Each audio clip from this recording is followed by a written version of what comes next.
Махатма Ганди атындағы нөмірі 92 мамандырылған лицей ұсынады.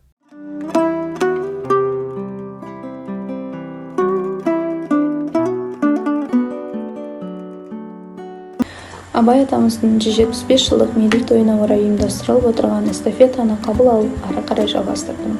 Өлең сөздің патшасы сөз сарасы, өлең сөздің патшасы сөз сарасы, қиыннан қиыстырар ерданасы, тілге жеңіл, жүрекке жылы тиіп, тептегі шымыр келсін айналасы.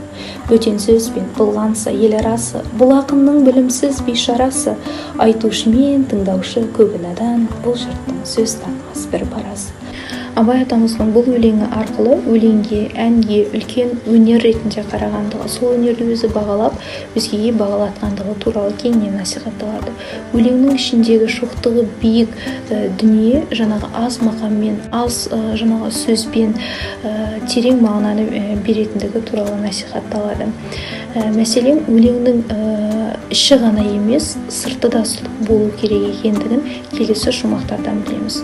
Өлеңге әркімнің ақ бар таласы, сонда да солардың бар таңдамасы. Іші алтын, сырты күміс, сөз жақсысын, қазақтың келістірер қай баласы. Яғни осы өлең жолдарын оқып отыру арқылы шұбарма өлеңдер емес, нақты айтылған сөздер жаңағы адам жүрегіне жол табатындай әсер ететіндігі кеңінен насихатталады. Мен осы эстафетаны әріптестеріме, достарыма және оқушыларыма жолдаймын.